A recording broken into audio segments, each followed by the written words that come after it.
আসসালামু আলাইকুম। আজকে আমি তোমাদের মাঝে আলোচনা করতে যাচ্ছি কপি কল নিয়ে। আচ্ছা, ফার্স্ট অফ অল আমাদের কপি কলের ভিতরে মূলত ত্বরণের মানটা বের করতে হবে বা কপি কলের ত্বরণের মানটা বের করতে হবে। আচ্ছা, কপি কলের ত্বরণের মান বের করার জন্য আমাদের শুধুমাত্র একটা সূত্র মুখস্থ রাখলে আপাতত জন্য যথেষ্ট। ফার্স্ট অফ অল আমরা a সমান সমান কার্যকরী বল আর আচ্ছা, আমরা যদি কপি কলের ত্বরণের মান বের করতে বলি ওই ক্ষেত্রে আমরা ত্বরণ a সমান সমান ধরে নেব।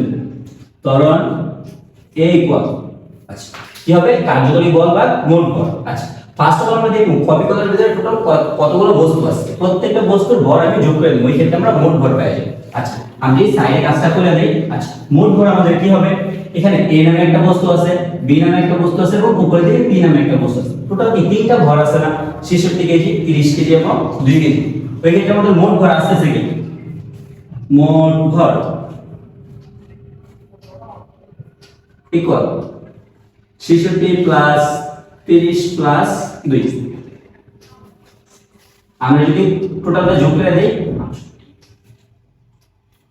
98 কেজি আমাদের টোটাল ভর আসছে। আচ্ছা, তারপর কার্যকরী বল। এখন কার্যকরী বলটা আমাদের মূলত কি, আমরা দেখব এই কপি কল বা এই সিস্টেমটার ভিতরে কতটুকু বল মূলত কাজ করতেছে। আচ্ছা, ফার্স্ট অফ অল এই বস্তুটা আমার সবচেয়ে ভারী না, এই পুরো তিনটা বস্তুর ভিতরে ওই ক্ষেত্রে এই বস্তুটা কি নিচের দিকে পড়বে না, এই সিস্টেমটার ভিতরে যদি একটা চাকতি লাগানো থাকে এই ক্ষেত্রে এই বস্তুর সুতাগুলো বা রশিগুলো কি নিচের দিকে টানবে না, যেহেতু এই বস্তুটা সবচেয়ে ভারী। ওই ক্ষেত্রে আমরা বলতে পারি এটা নিচের দিকে mg বলে পড়তেছে। আর যেহেতু এই বস্তুটা আমরা এই দ্বারা প্রকাশ করছি বস্তুটাকে, কারণ আমরা ধরে নিলাম এই বস্তুর ভর হলো m।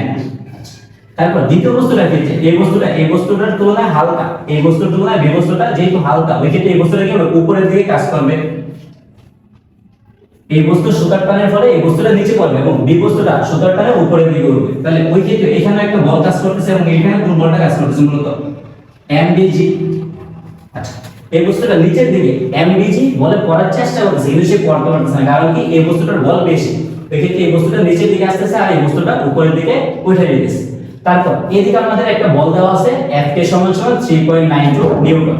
ওই ক্ষেত্রে আমরা এখানে এই বস্তুটার উপর একটা বল কাজ করতেছে যেটা নাম হলো ঘর্ষণ বল, বা আমরা Fk দ্বারা ঘর্ষণ বলকে প্রকাশ করি। এটার মান আছে 3.92 নিউটন। ওই ক্ষেত্রে এই p বস্তুটা আমার এদিকে Fk বলে যাইতেছে, তাহলে আমরা বুঝতে পারতেছি এই বস্তুর ভর বা এই বস্তুর ভরটা হলো সবচেয়ে বেশি, তারপর হলো এই বস্তুর বল, তারপর হলো p বস্তুর এই ঘর্ষণ বলটা। ওই ক্ষেত্রে আমরা কার্যকরী বল যদি বের করতে চাই, কার্যকরী বল আমরা F ইউনিট দ্বারা প্রকাশ করি বা F প্রাইম দ্বারা প্রকাশ করি। ওকে, কার্যকরী বলের ক্ষেত্রে আমার কি আসে, এখানে সবচেয়ে বেশি বল যেহেতু এইটা, আমরা ফার্স্ট অফ অল এই বলটা লিখলাম mg মাইনাস এই বস্তুটা কি বলটা কি উপরের দিকে কাজ করতেছে বা বিপরীত দিকে কাজ করতেছে, ওই ক্ষেত্রে এই বলটা মাইনাস হবে mg।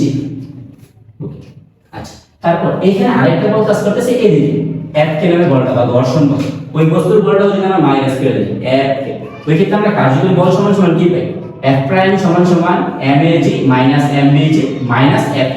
তাহলে আমরা এই পুরো মানটা বসাই দেই, মোট ভর আমরা পাইছিলাম 98 কেজি। ওকে, আর কার্যকরী বলটা কত পাইছিলাম mag minus mbg minus Fk। First of all এই জিনিস m এর মান আমাদের কত দেওয়া 66 কেজি মাইনাস g এর মান m এর মান। আচ্ছা, g গুণাকার আছে, g এর মান হলো 9.8, আমরা জানি g এর মান হলো 9.8 মিটার সেকেন্ড ইনভার্স 2। তারপর মাইনাস mb এর মান দেওয়া আছে আমাদের 30 কেজি ইনটু আবার g এর মান আছে একটা 9.8 এবং Fk এর মান আমাদের টোটাল কত দেওয়া আছে 3.92 নিউটন। আমরা লিখলাম মাইনাস 3.92 আর নিচে হলো টোটাল ভর দেওয়া আছে আমাদের 98। এই টোটালটা যদি আমরা ক্যালকুলেশন করি তাহলে আমরা মান পাবো 3.6 মিটার সেকেন্ড ইনভার্স 2। এইটাই হলো আমাদের টোটাল ত্বরণ বা কপি কলের ত্বরণ। আমাদের কাছে যদি কপি কলের ত্বরণ চাই তাহলে আমরা এই মানটা পেয়ে যাবো।